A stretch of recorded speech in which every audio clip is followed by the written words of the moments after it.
Y mi hija, que iba de copiloto, mi hija mayor, Rocío, dice al rato: oye, papá, ¿tú estás viendo lo que yo? Y yo no quería decir nada, pero digo, pues sí, lo estoy viendo. Dice, pero eso es imposible, dice mi hija. Miré hacia atrás, miré a la chica de Irlanda y tenía los ojos abiertos, unos ojos de terror, de espanto, y yo, para tranquilizarla, digo, bueno, no te preocupes, esto no es nada. Dice mi hija, sí, es algo. Venía hacia nosotros. Fue una cosa totalmente real, que no fue un sueño, una alucinación. Y bueno, mi hija, que está aquí, te lo puede comentar, Rocío, y la verdad que me quedé aterrorizado.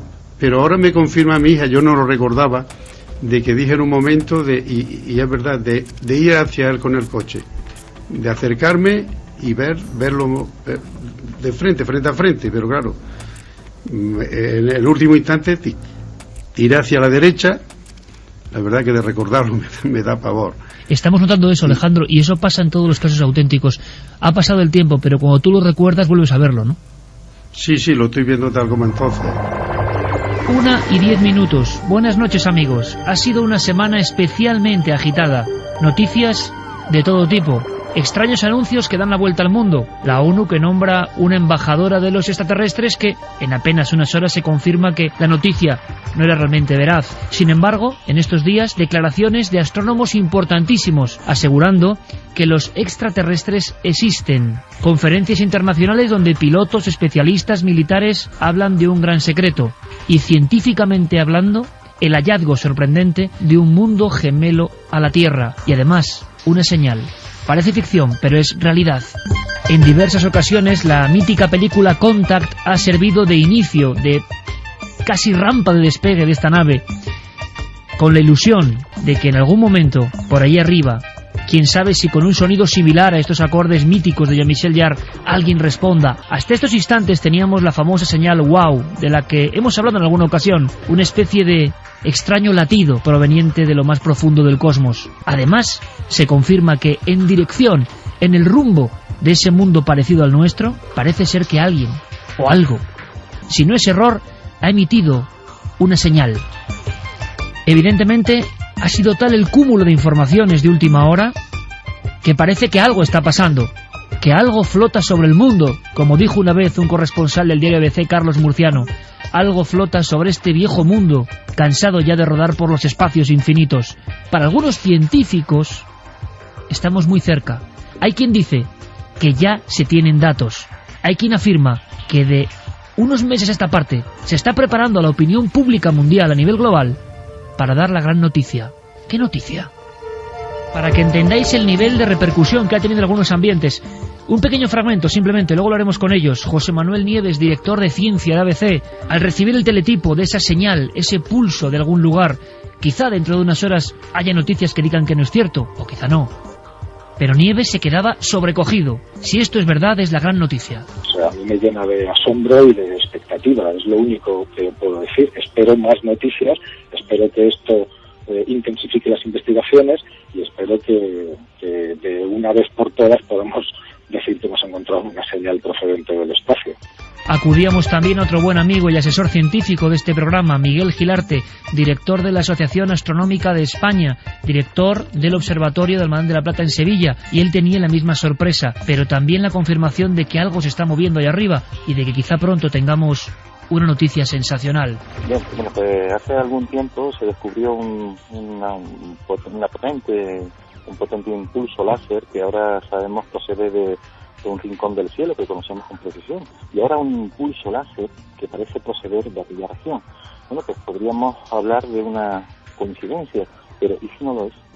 Pues podríamos estar hablando de la primera señal extraterrestre.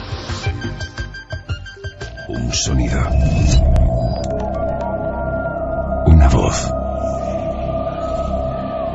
una investigación. Milenio 3. Iker Jiménez. Cadena Ser.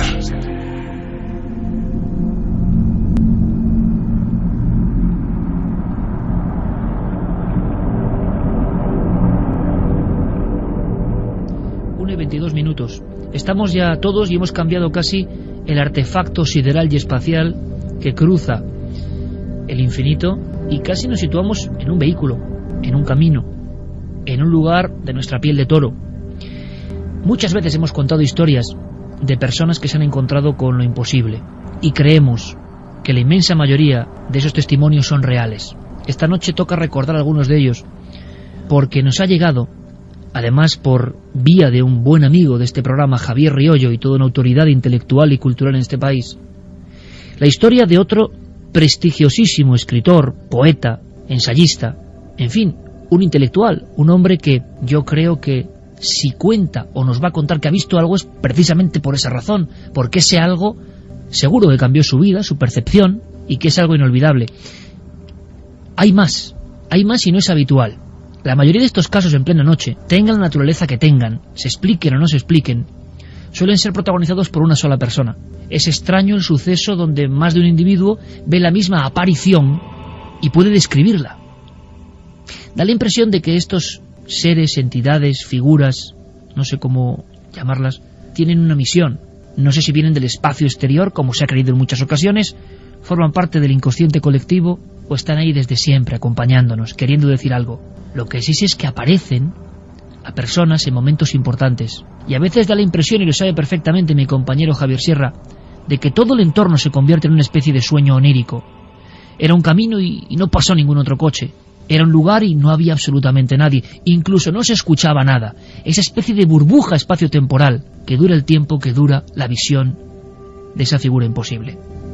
Alejandro López Andrada, autor de muchísimas obras, algunas llevadas al cine con gran éxito, como El libro de agua, es un escritor, es un pensador. Yo no me imaginaba que entre su biografía se encontraba un encuentro muy extraño. Alejandro, buenas noches.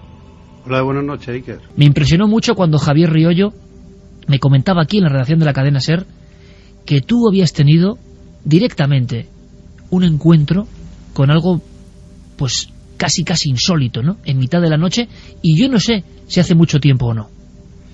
Bueno, la verdad que fue algo insólito e imposible. Ocurrió hace ya 8 años, en el 2002. Fue una noche de difuntos. Bueno, yo iba con mi hija y con otra chica irlandesa. Había venido a España en un intercambio y serían las 6 de la mañana o algo así. Íbamos en dirección a Pozo Blanco. Yo soy de un pueblo de Villanueva del Duque, del norte de Córdoba, la comarca de Los Pedroches, y de pronto salí a la carretera, hice stop, miré hacia la izquierda en dirección a Hinojosa del Duque, en cuyo estudio me encuentro ahora mismo, y la verdad me quedé paralizado. Miré hacia la izquierda, como digo, y estuve casi un minuto inmóvil, como en otro fuera de la realidad. Y mi hija, que iba de copiloto, mi hija mayor, Rocío, dice al rato: oye, papá, ¿tú estás viendo lo que yo? Y yo no quería decir nada, pero digo, pues sí, lo estoy viendo. Y dice, pero eso es imposible, dice mi hija. Miré hacia atrás, miré a la chica de Irlanda y tenía los ojos abiertos, unos ojos de terror, de espanto, y yo, para tranquilizarla, digo, bueno, no te preocupes, esto no es nada. Dice mi hija, sí, es algo. Venía hacia nosotros y era una especie de monje con sotana, con capucha, de unos 2 metros y medio de alto, gigantesco, y lo estuvimos viendo durante 3 o 4 minutos. 3 o 4 minutos, Alejandro. Sí, fue una cosa totalmente real, que no fue un sueño, una alucinación. Y bueno, mi hija, que está aquí, te lo puede comentar, Rocío, que vio lo mismo que yo vi. Ahora queremos hablar con ella porque, como te decía, Alejandro, y seguro que muchos oyentes están ahora mismo atentísimos, porque no es normal, en el sentido de lo extraordinario, ¿no?, y de lo valioso de que diferentes personas al mismo tiempo observen. Sí ha habido casos, evidentemente, de luminarias, de luces, pero seres, sea lo que sea, no es normal. Entonces me cuentas que estás justamente en un cruce de caminos, que es Día de Difuntos, detalle que no conocíamos. Sí. Día de Difuntos. Sí. Descríbeme, por favor, tú además, que también sabes describir, todo lo que ves en esa figura, movimiento, comportamiento, estampa. Cuéntanos, por favor, te escuchamos. Era un ser, una especie de nazareno, gigantesco, como la capa de un nazareno, con una capucha de monje.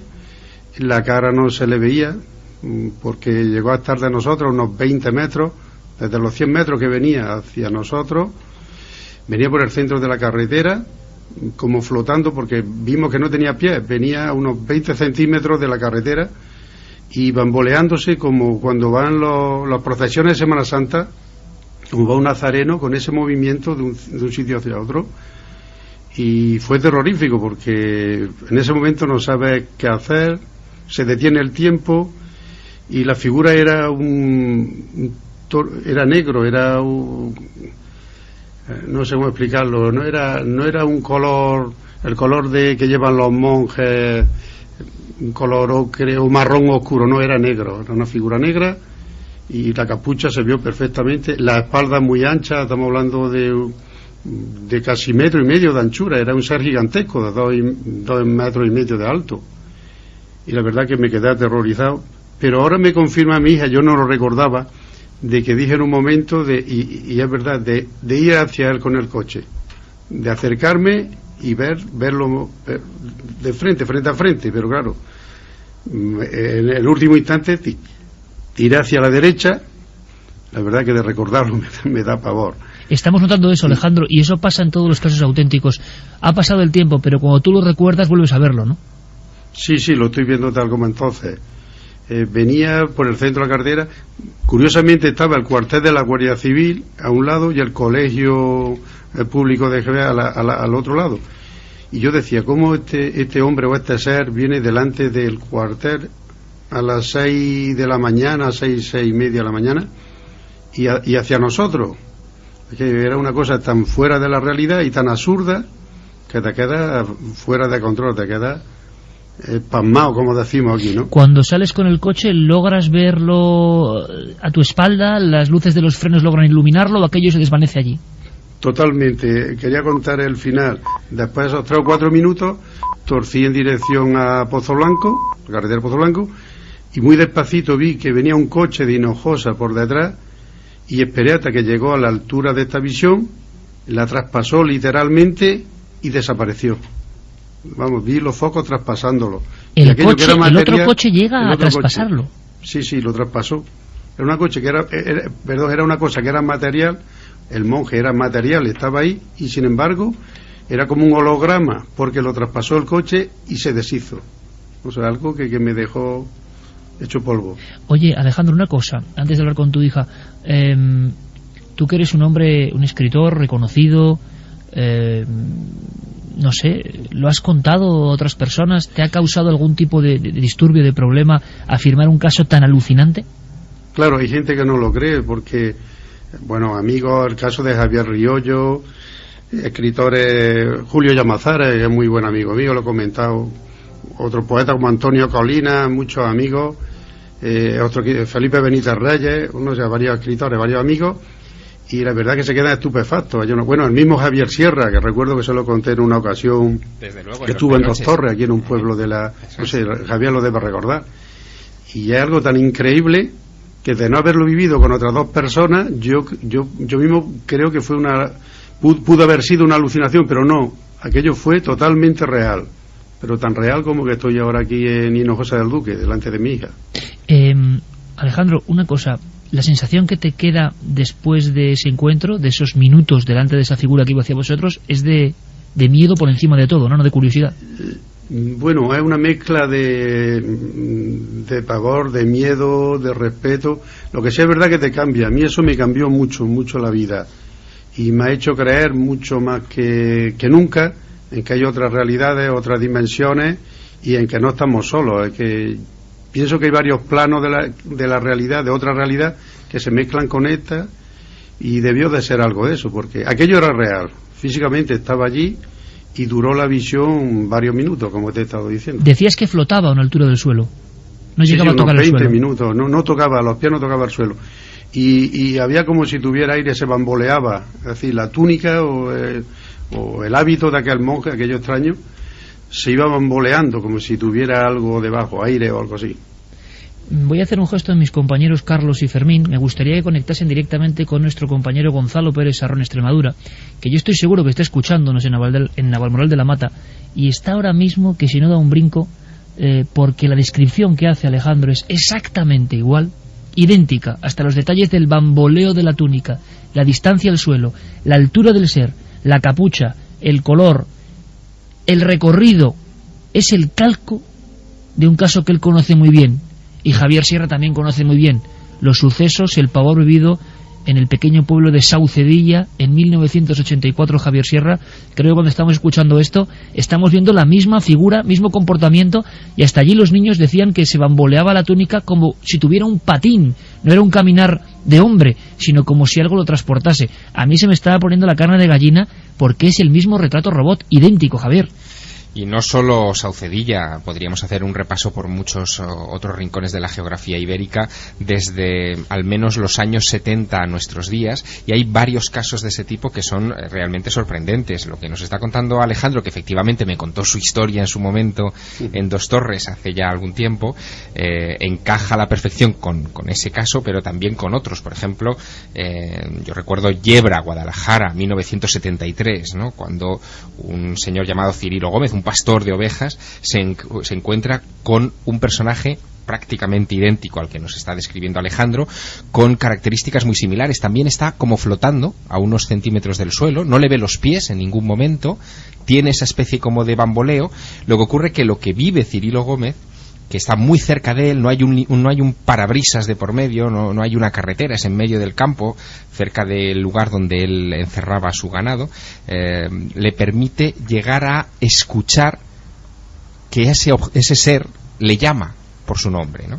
Llega a increparle, llega a decirle: detente, Cirilo, le llega a decir, ¿no? Bueno, la impresión que vivió aquel hombre fue tremenda, y vamos, se la llevó a la tumba poco después, ¿no? Tenemos otro elemento, otro detalle diferenciador. Hablamos de Rocío, la hija de Alejandro, que viaja en ese vehículo y que vio lo mismo. ¿Es así, Rocío? Buenas noches. Hola, buenas noches, Iker. Encantado de que estés con nosotros. ¿Cómo recuerdas tú? Esto lo hemos hecho muy pocas veces porque es muy difícil. Cuéntanos ahora tú esa revisión del caso. ¿Cómo lo ves desde tu posición? Vas en el asiento del copiloto, ¿no? Sí, exactamente. Yo acompañaba a mi padre, íbamos con la chica esta, que ya iba atrás. Nos paramos en el stop y yo me quedé parada. Al principio no sabía qué decir y me quedé como 40, 50 segundos, no sé, hasta que ya dije: papá, ¿tú estás viendo realmente lo que yo? Me miró y me dijo sí. Y volvimos a mirar hacia esta cosa o individuo, no lo sabemos bien. Y ahí estuvimos como 4 minutos aproximadamente, y la verdad es que impresionaba, porque se ve que era una figura humana, se distinguía la cabeza, un tronco, pero era curioso porque los pies no se le llegaban a ver, tenía una túnica larga, se bamboleaba y además hacía el movimiento como si andase y se acercase hacia nosotros. Hay un detalle curioso, Rocío. Has comentado que pasan unos 50 segundos hasta que tú adviertes a tu padre y le dices que hay algo hacia tu lado, pero ¿eso dónde estaba? ¿En mitad de la oscuridad? ¿Quieto? ¿Comienza a andar en el instante en que vosotros os percibís de su presencia? ¿O constantemente venía hacia vosotros? Sí, Iker, efectivamente venía a nosotros.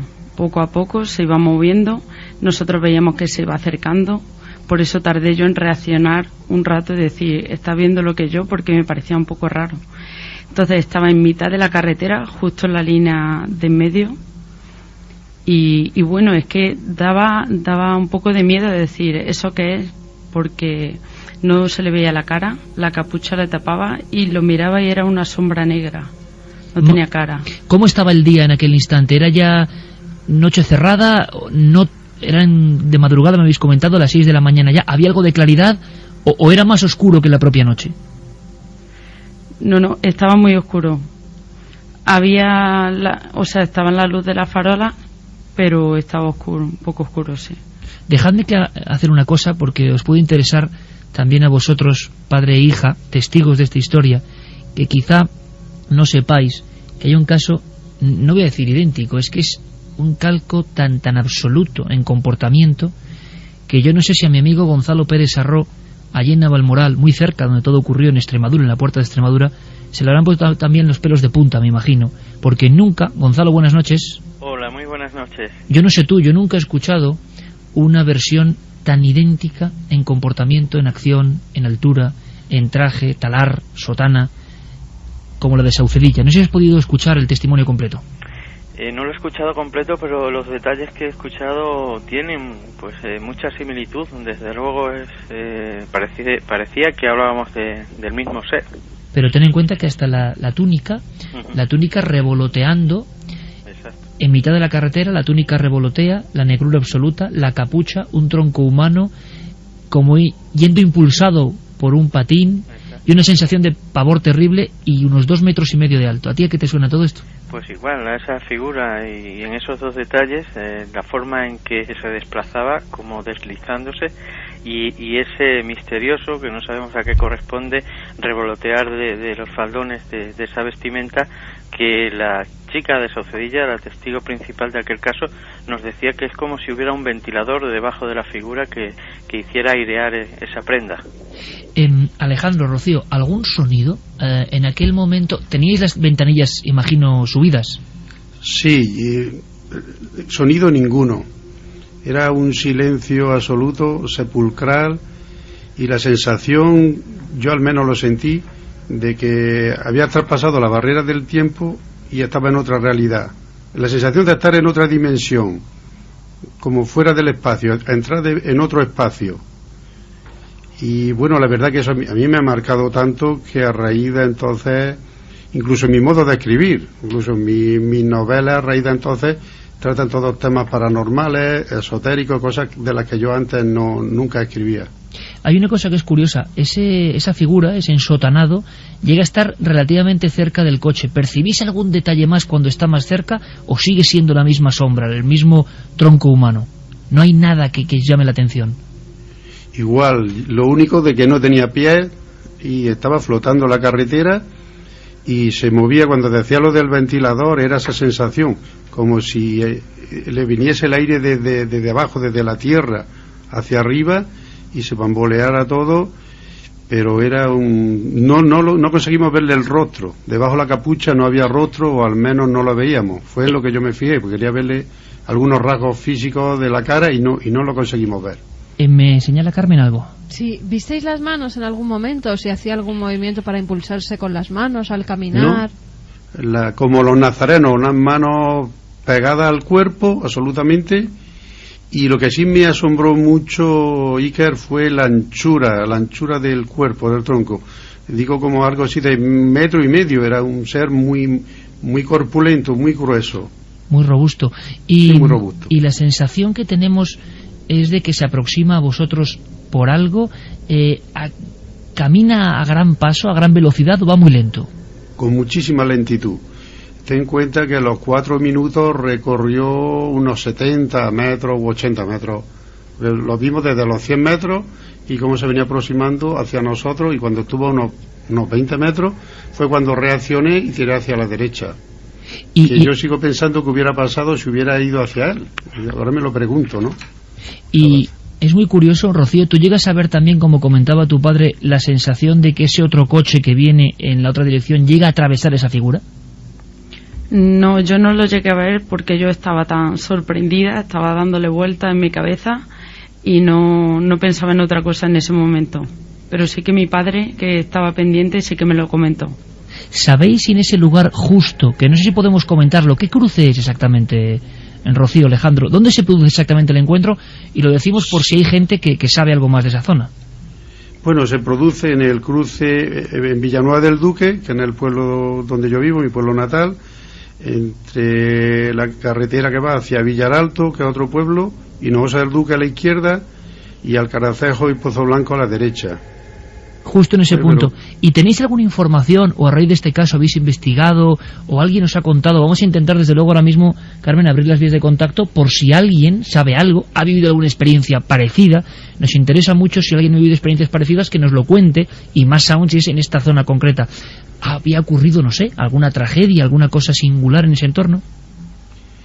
Bueno, ahí antes, cerca de ese lugar, antes había mucho eucalipto en la carretera y hubo un accidente que murió una persona hace ya muchísimos años, pero tampoco tiene mucho que ver. Lo que sí me recordó al principio fue, yo recordaba a un cura de mi pueblo que murió, un cura que siempre iba con sotana, un cura muy alto, muy corpulento, y que durante el rodaje de la película El libro de la agua también pasaron cosas curiosas y cosas inverosímiles, pero sí recuerdo que el actor que encarnó a este cura, el personaje, fue Ramón Langa, y hubo algunos momentos en que yo veía a Ramón, se lo comenté, que se transfiguraba y físicamente era el mismo rostro de aquel cura, ¿no? Entonces yo había oído decir que ese mismo año le llevaron a la tumba flores, y lo comenté con una persona, una amiga de secretaria del Ayuntamiento de Villaralto, y yo no sé por qué relacioné que podía ser, como era Noche Difunto, que era el espíritu, o no sé, de ese sacerdote que venía como a agradecer ese detalle. O sea, bueno, algo más cercano, algo más terrenal, algo más espiritual que cósmico, ¿no? O espacial, algo más que tiene que ver quizá con el más allá, ¿no? Yo siempre creí, exacto, que era una del más allá, era un espíritu, y que estaba allí para comunicar algo, para decir algo, porque luego era pavor, pero por otra parte, y hubo un momento que empecé a acercarme hacia la figura, lo cual no quería decir que estuviera tan aterrorizado. Es una paradoja, era como estar dentro de una paradoja, esa es la sensación. Miedo, pero por otra parte confianza, una cosa muy rara. Rocío, ¿sabéis si algún vecino, al comentarlo vosotros, alguna persona, alguna vez, en alguna ocasión, en el mismo entorno, ha visto algo parecido?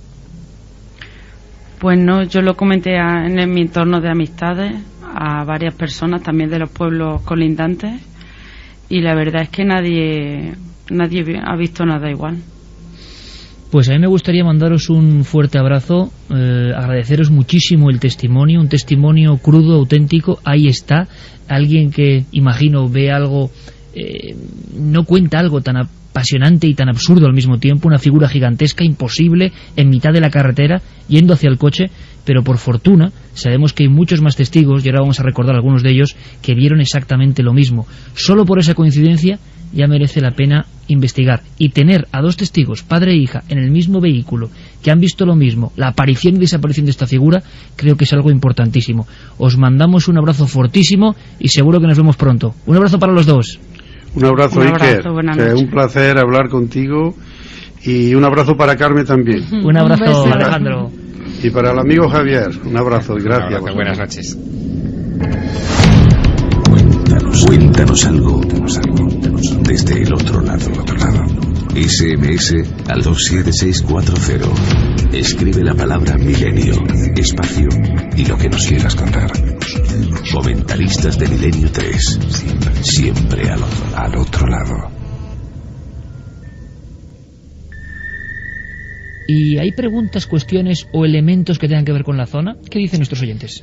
Pues que tengan que ver con la zona, por el momento no nos ha llegado ninguna información, pero sí Ana Belén nos decía: hola amigos, hace ya muchos años nos pasó a mi hermana y a mí un caso muy parecido en un pueblecito al norte de Extremadura, pero a plena luz del día, en agosto y en medio del campo. ¿Podría decirnos el pueblecito al norte de Extremadura para tener más datos? Bueno, si nos puede escribir Belén y ampliarnos un poco, Ana Belén se llama, y ampliarnos un poco la información, pues se lo agradeceríamos. También nos decía Juanma que le gustaría que le preguntáramos a Alejandro si a partir de ese momento había soñado alguna vez con el monje, o su hija si había soñado con ese monje. También nos apuntaba Santi de Cádiz, que a él le recordaba a las dos personas que aparecieron en la playa de Cádiz con túnicas blancas. En ese caso tampoco se le veían pies ni cara. ¿Qué os parece? Saludos milenarios. Preguntan porque siempre que alguien ve alguna aparición, esta se produce de noche y en una zona poco poblada. ¿Hay algún caso de alguien que haya visto una aparición a plena luz del día o en mitad de una plaza con gente? Es decir, que no sea un único sujeto al que puede ver el espectro. Bueno, pues en el mensaje de hace 3 mensajes tenía la respuesta: 2 personas en pleno día y viendo un ser, ¿no? Es curioso. Buenas noches, milenarios. Soy vecino de Alejandro en Villanueva del Duque y jamás le había oído contar esto.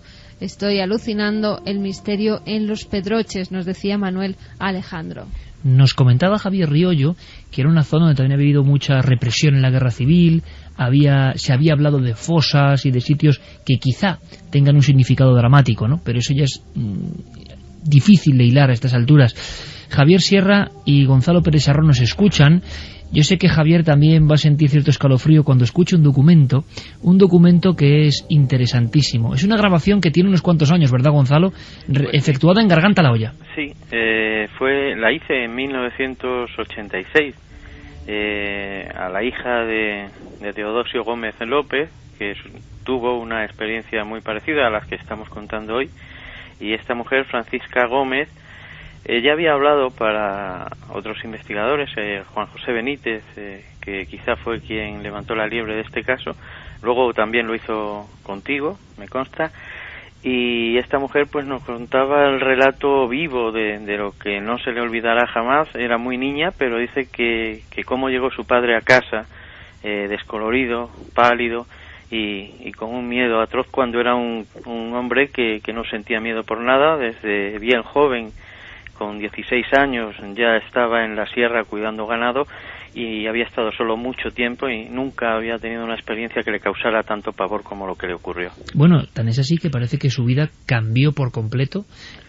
cambió radicalmente, y no volvió al monte. Era un hombre que tenía que encargarse de las castañas en diferentes puestos del monte, y es que no volvió a salir. Pues sí, 4 años después de tu entrevista, Gonzalo, yo pude entrevistar también a Francisca, la hija de Teodosio Gómez. Con qué fuerza lo contaba, y es que en aquel pueblito extremeño, del norte de Extremadura precisamente, estaban ocurriendo una serie de cosas, una figura idéntica. Pero fíjate, lo que siempre me llamó la atención, seguro que a Javier también, y ahora le pido una opinión, es que pensaba que era la mujer más alta del pueblo, enlutada, y que se había aparecido repentinamente en el monte. Y luego otro elemento que es fundamental en estas apariciones, que no sabemos qué son, pero que la gente ve, que es mantener la distancia exacta con el testigo. Siempre una misma distancia, como si fuese una imagen, más que algo natural o vivo. Escuchamos a Francisca, Garganta la Olla, 1986, esto es un poco túnel del tiempo, y la fuerza de una persona que vio como su familia, su propio padre, quedó lívido desde entonces, con un terror como le pasó a otros vecinos tras el encuentro con la sombra. Fue al llegar a un camino que le llaman La Tortiñosa, pues vio una mujer de negro, toda enlutada, que le brillaba mucho y que el luto, y él pues dice, esto es tía Amalia. Mi padre de verdad dijo, dice, esto es tía Amalia, tía, y ella ni miraba para atrás ni nada, la misma distancia le llevaba, con la bestia más lista que con la bestia a su paso. Y al llegar a la fuente de la ricera, pues volvió la bestia para volverse para casa. Y dice, yo me voy, yo esto me impone. Y entonces ya dijo, sea lo que el Señor quiera, me voy. Y aquello ya él se mosqueó y claro, ya dijo, pues esto no está bien. Y se volvió para atrás, pero luego ya dice, pues yo me voy a las castañas, sea lo que el Señor quiera. Cargó las castañas, se bajó a casa y lo contó, y a nuestra casa ya estaba lo que él quería, que no lo volviera a contar a nadie. ¿Llegó a verle alguna vez la cara? No, siempre iba adelante y ella adelante, andando no más que de espalda. ¿La ropa es como decía que era? Negra, dice que la brillaba. Que brillaba. Dice que como cuando era el manto de la Virgen, como el manto de la Virgen que brillaba largo hasta abajo, dice que era la ropa. Y dice que hacía una luna como la mitad del día. ¿Le causó miedo a su padre? Sí, bueno, que sí le causó miedo, que no volvió. Auténtico miedo con estas apariciones. Evidentemente la figura no era tía Amalia. Javier, tú también. Esto es como un bucle misterioso, ¿no, Gonzalo? Nosotros, Carmen, hemos estado investigando en ese pueblo. Tú también. Garganta la Olla se convirtió en un lugar de apariciones. Y no sé cómo sorprende, ¿no? Una descripción tan parecida a lo que acaban de contar estas dos personas. Esas figuras talares, casi que parecen del románico, y que se han instalado en el presente. Y que acompañan, guían, escoltan a personas. ¿Por qué? ¿Para qué?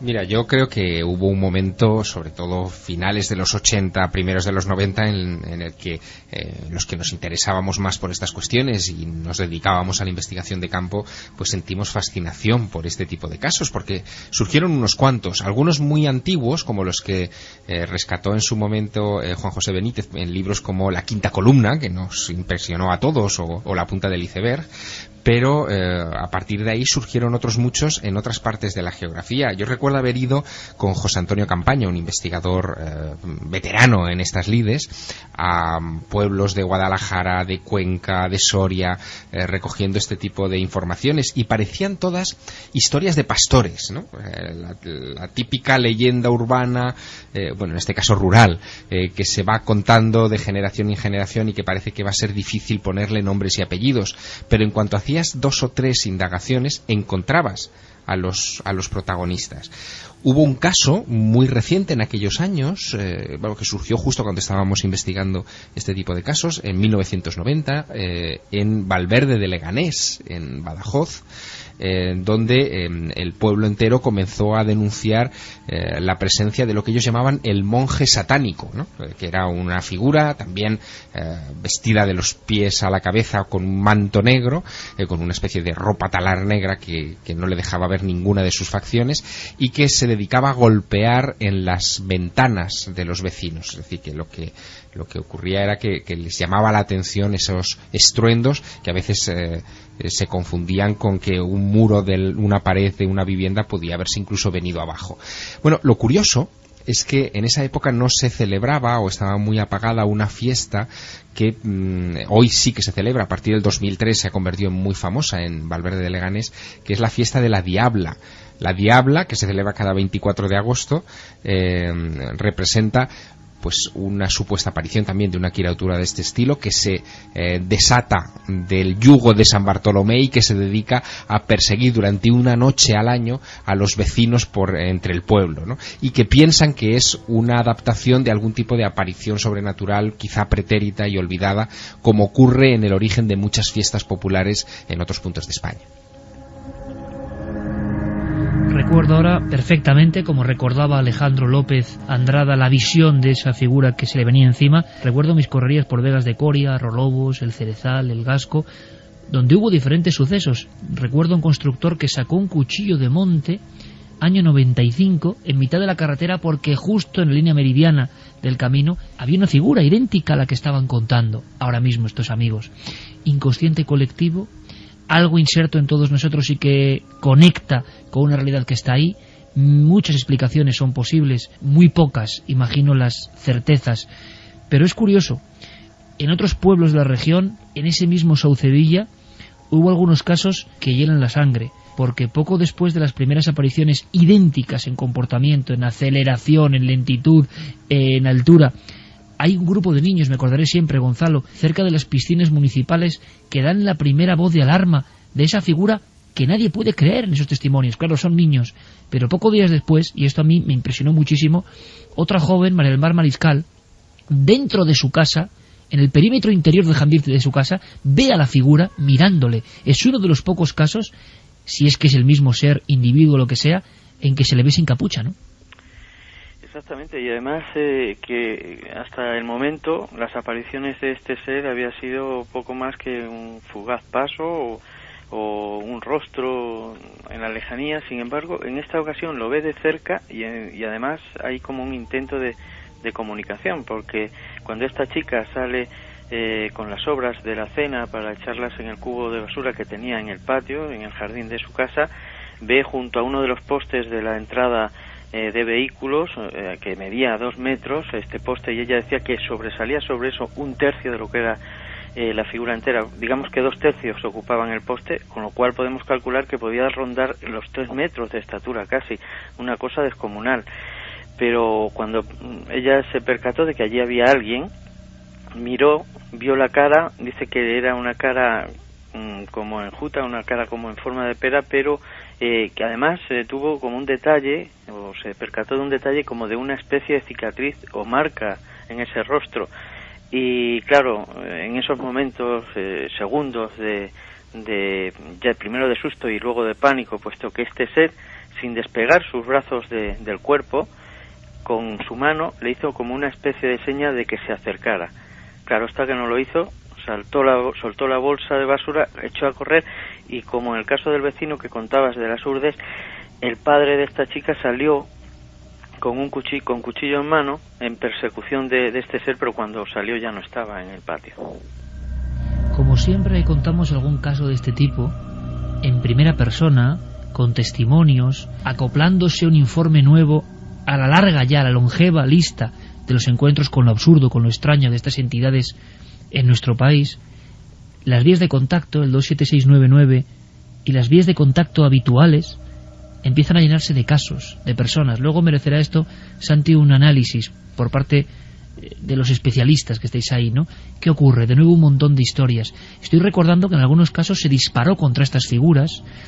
Un caso que tú investigaste, Javier, en la barriada de Penamoa, en La Coruña, aunque sea en apenas un minuto, la gente llegó a tener tal pánico que llegó a cargar escopetas, como ocurrió en Vegas de Coria, provincia de Cáceres, contra este ser errante, ¿no? Sí, estamos hablando de finales de los 80 y efectivamente la barriada de Penamoa es visitada por una criatura, en este caso parece que era un animal o algo por el estilo, una especie de gorila extraño que inmediatamente despierta todas las alertas y hace que se organicen batidas para tratar de abatirlo. Nunca se logró dar con él, pero bueno, el misterio permaneció y se puede consultar, de hecho, en las hemerotecas, porque esto llegó a convertirse, como no, en noticia, pero de esa clase de noticias que desaparecen y luego nadie rastrea.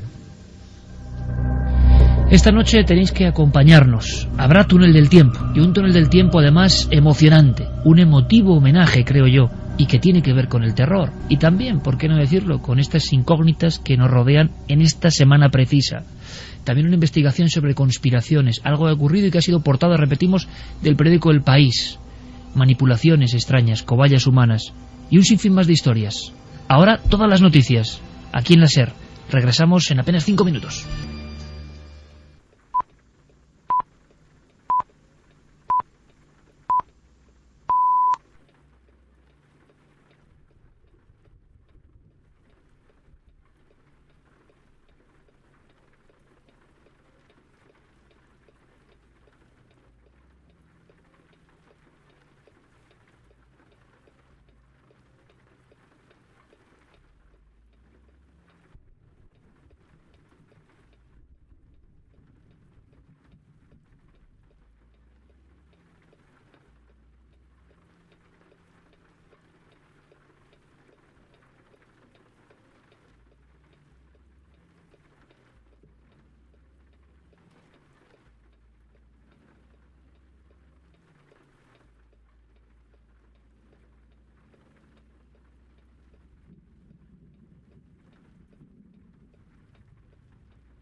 Este audio está hospedado en iVoox.com y es propiedad de su autor. Descarga gratis los mejores audiolibros, monólogos, conferencias, cursos de idiomas y mucho más en iVoox.com. Nunca antes habías estado tan cerca de lo desconocido. Milenio 3. Cadena SER.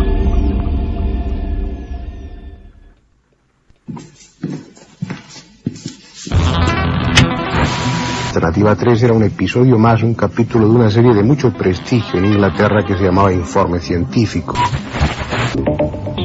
Medianoche.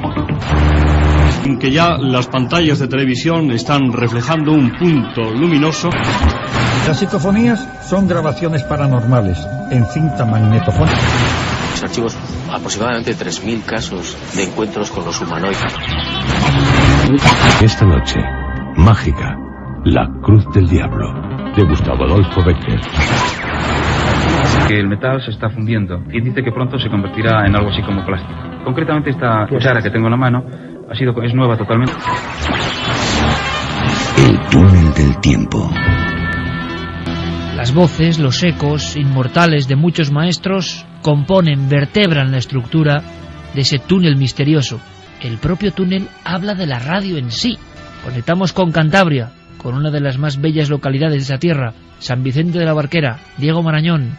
Buenas noches, Iker, ¿qué tal? Vamos a disfrutar, ¿no? Vamos a disfrutar, estoy seguro. Vamos a hacer un merecidísimo homenaje a más de 70 años de radio.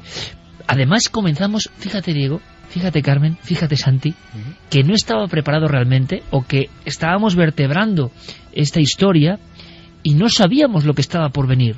Todos estos acontecimientos ahora suena un poco profético casi, porque la emisión más famosa de la historia de la radio, seguramente, y es fuerte decir esto, la emisión más famosa de la historia de la radio que vais a escuchar ahora mismo con más de 70 años, tiene casi que ver con esa noción del hombre en contacto con inteligencias del espacio exterior. Ladies and gentlemen, we interrupt our program of dance music to bring you a special bulletin from the Intercontinental Radio News. At 20 minutes before 8 Central Time, Professor Farrell of the Mount Jennings Observatory, Chicago, Illinois, reports observing several explosions. Orson Welles, en esa increíble dramatización, emitía, como habéis escuchado, un programa de música, se rompía con un boletín, desde hacía 20 minutos, astrónomos de diferentes partes del país estaban viendo extrañas explosiones en la superficie del planeta rojo, de Marte. El radioteatro, también de terror porque causó terror, y hay muchas leyendas sobre qué pasó en esa noche de emisiones de la Guerra de los Mundos, así empieza este género radiofónico, está ahí, como un emblema imborrable de la radio y el misterio. Claro, antes preguntaba qué ocurriría si el gobierno reconociera que hay contacto con los extraterrestres. Bueno, algo parecido ocurrió hace 72 años. Fue el 30 de octubre de 1938 y fue en la cadena de radio CBS. Hay que decir que por aquel entonces, evidentemente, la radio era el medio de comunicación por excelencia. Y la CBS era un medio que tenía una red que abarcaba todo Estados Unidos. Pues bien, el 30 de octubre de 1938, día de Halloween, a las 8 en punto de la tarde, un jovencísimo Orson Welles, porque además es que tenía 23 años, o sea, un chico, un actor de 23 años, desataba el caos en Estados Unidos.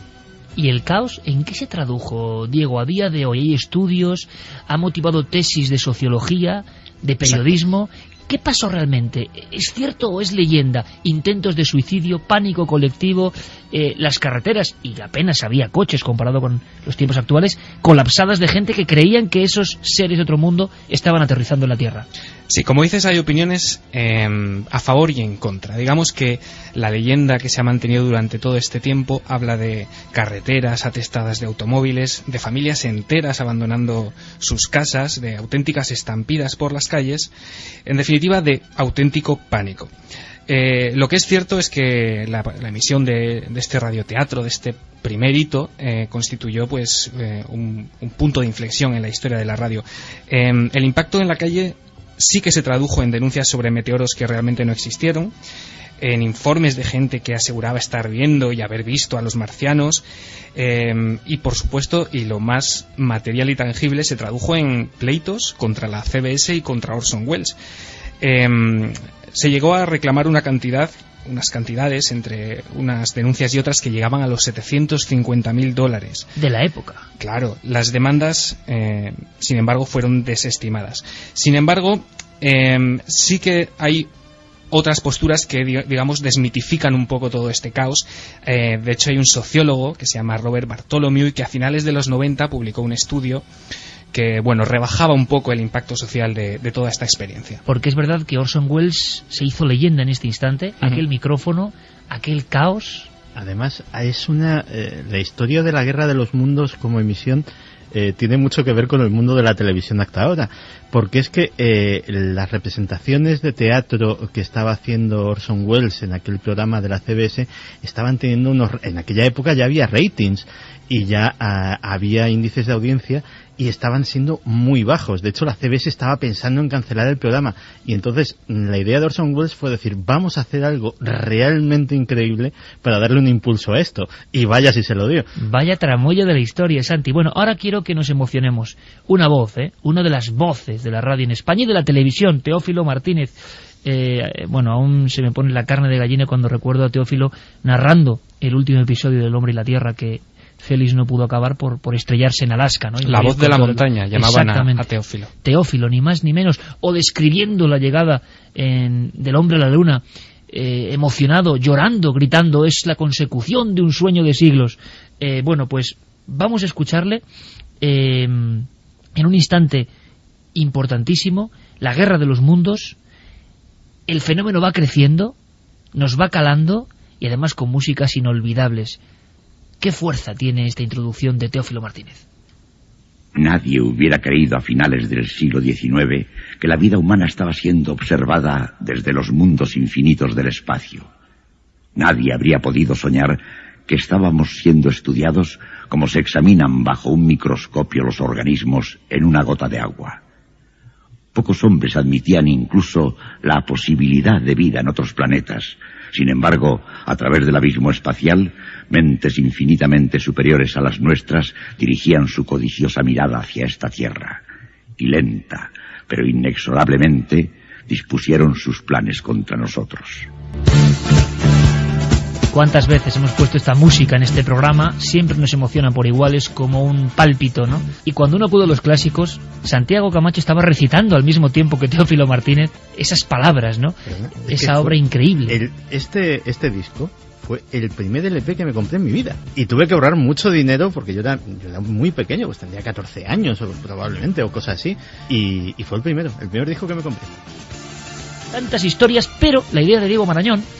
Diego ha recuperado algunos fragmentos que emocionan especialmente. Fijaos, no es que sea en orden cronológico, pero a mediados de los 80 había una serie de historias de terror que yo puedo decir que me dejaban helado en la cama, que seguramente muchos de los conceptos para nosotros aquí en Milenio 3, reactivar el mundo de la recreación, se lo debemos a este programa, que con la voz insuperable de José María del Río acariciaba la noche con historias que de verdad se colaban dentro del alma, historias terroríficas. Aquel programa al que rendimos homenaje, entre otros muchos, comenzaba de esta forma.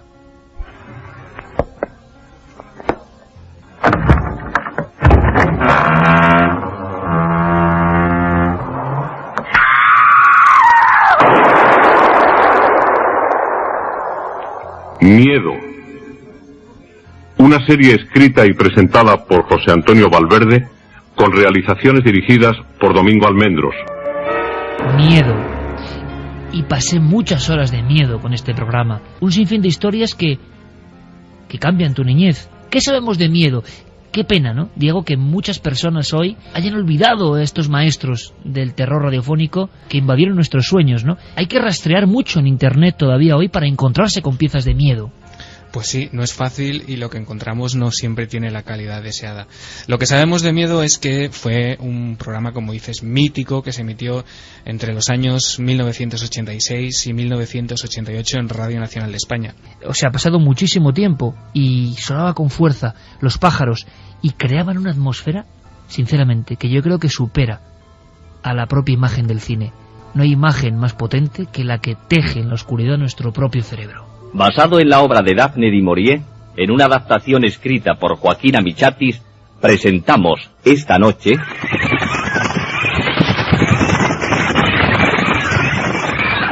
Los Pájaros.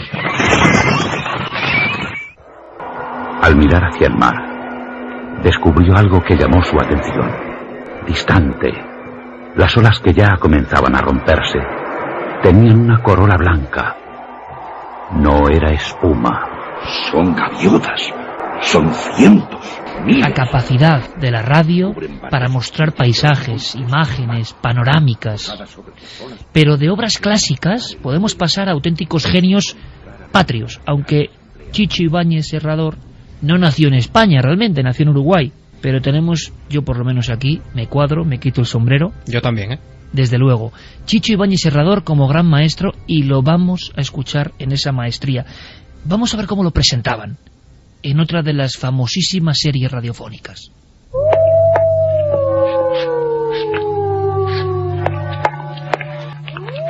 Historias de medianoche. Buenas noches. La cadena SER les invita desde este momento a entrar en la biblioteca del suspense.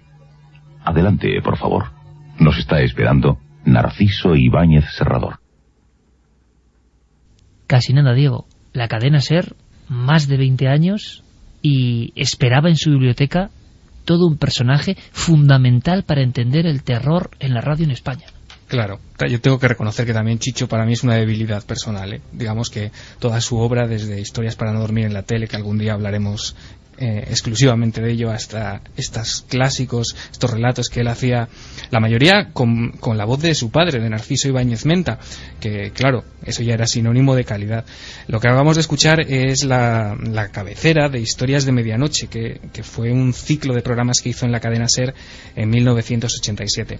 Anteriormente, en Radio Nacional de España, a principios de los 70, también sobre el 73 más o menos, y gracias al éxito que había alcanzado en televisión con sus historias para no dormir, hizo otro ciclo, digamos, primigenio, que se llamó Historias para Imaginar, y donde adaptó relatos pues de Joaquín Amichatis, de Gastón Leroux, de Ray Bradbury o de, sorpresa quizá para algunos, para otros seguramente que lo saben, de Fernando Jiménez del Oso. Ni más ni menos. Sí, adaptó para la televisión y para la radio, adaptó un famosísimo relato que se llamó El Regreso. El Regreso. Santi, tú que te veo con cara nostálgica, amigo, ¿tú llegaste a escuchar estos relatos en vivo? ¿Te estremecías también con Chicho, con Plans, que ahora vamos a escucharle, y con los maestros del radioterror?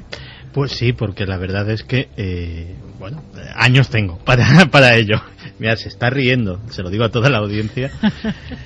Pero la verdad es que sí, yo me acuerdo de la sensación, que era una sensación, yo era muy pequeño y morboso, la sensación maravillosa y a la vez terrible de, con un calor de justicia, en un verano de Madrid antes de que se implantara el aire acondicionado en las casas como está hasta ahora, taparte hasta más arriba de los ojos. Era el terror. Porque no sabía muy bien esa sábana o esa colcha lo que te podía proteger de no se sabe qué que estaba pululando por la habitación, pero desde luego eran unas sensaciones curiosas. Con Plans, además, tuve la suerte no de trabajar, sino de compartir programa cuando colaboré en Radio Nacional, y la verdad es que todavía en esa época sus relatos daban cosica, estando allí en el mismísimo estudio. Qué poco se reivindica a estos maestros, qué pronto se olvida. Vamos a hacer una cosa, Carmen, que me parece bonito, y sé que ellos nos escuchan, sé que muchos nos escuchan. Bueno, Chicho, lo sabemos perfectamente, ¿no? ¿Por qué no pedimos a la audiencia que nos recuerde cómo vivían ellos estos relatos? ¿Qué les viene a la mente, no? ¿Se acuerdan de estas noches o son demasiado jóvenes y no lo recuerdan? Vamos a repetir las vías de contacto: 27699, palabra clave milenio, espacio vuestros mensajes, milenio 3 con número, @cadenaser.com y www.cadenaser.com para poner los mensajes que ya nos están llegando. Nos decían, Iker, ¿y qué me decís de Sobrenatural? Sí, señor. Creo que también de Radio Nacional de España, pero pelín más moderna. A mí me daba bastante miedito, la verdad. Bueno, es que hemos aprendido de todos esos maestros, hemos aprendido. ¿Te acuerdas, Chicho, el día del programa de Cuarto Milenio, lo que le pasó, Fue una transformación, fue como si se viniese arriba, fue algo absolutamente mágico. Pero bueno, de todas formas, eso yo creo que a los profesionales que trabajamos en los medios de comunicación, en la radio, en la televisión, tú puedes estar con 40 de fiebre, que te pones delante de la cámara o delante del micrófono y se te pasa. Y sales del estudio y vuelves a estar malísimo. Es verdad, no sé por qué, pero pasa, y nos ha pasado a todos los que estamos aquí. Pues seguramente porque la energía que recibimos de cientos de miles de amigos, pues está ahí fluyendo, ¿no? Y ahora todos están recordando, echando atrás cuántos miles de cerebros ahora mismo, gracias a esta sección del túnel del tiempo, están echando atrás, ¿no? Y evocando sensaciones. Bueno, pues Diego, tú y yo nos cuadramos, ¿vale? En este instante, porque además tú que eres muy pillo, has seleccionado un corte que sabes que a mí me emociona, porque yo creo que en 1 minuto y 20 segundos es que no se puede hacer mejor. Es sin duda evidente que hay personas que envejecen antes que otras, ¿verdad? La herencia genética y los sistemas de vida intervienen de un modo importante en la longevidad o en las senectudes prematuras. Pero en el caso de la historia de esta noche, que vamos a ofrecérsela a ustedes completa, como todos los viernes, es decir, que hoy empezará y hoy terminará, las causas que alteraron el proceso de envejecimiento del protagonista fueron otras muy distintas. Este relato figuraba en un raro volumen encuadernado en una extraña piel. Dudo bastante que haya más de media docena de estos ejemplares, porque cuando corrió la voz de cómo había encontrado la muerte su autor, muchos de los que poseían el libro lo quemaron enseguida, y yo hice lo mismo. Vamos a recordar esta noche cómo era ese relato. Por eso, ya que no pueden quemarlo por no tenerlo, lo mejor será que lo olviden después de oírlo.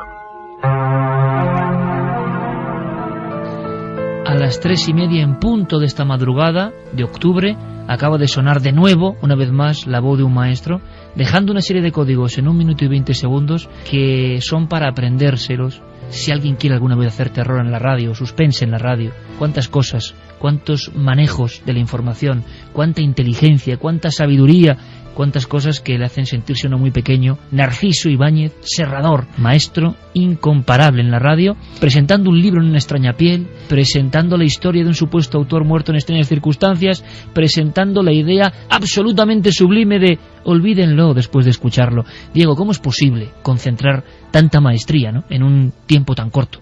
No tengo ni idea, pero desde luego que a mí también me encanta. Decir que a los oyentes que no lo sepan, que si alguna vez se encuentran con algún relato de radio o alguna historia televisiva con guión de Luis Peñafiel, decirles que se trata, que no lo olviden, que se trata de un seudónimo del propio Narciso Ibáñez Serrador.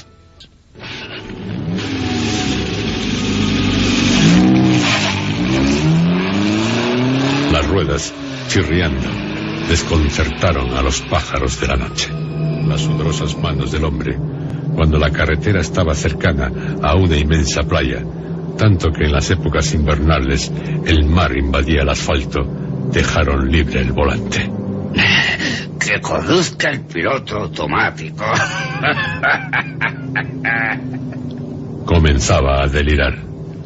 Hablaba a un compañero inexistente. Se creía al mando de un bombardero, cosa que hiciera durante la última guerra, precisamente en aquel desde el que lanzó una mortífera arma cuando sobrevolaba una inocente aldea que ni tan siquiera se hallaba dentro del territorio enemigo.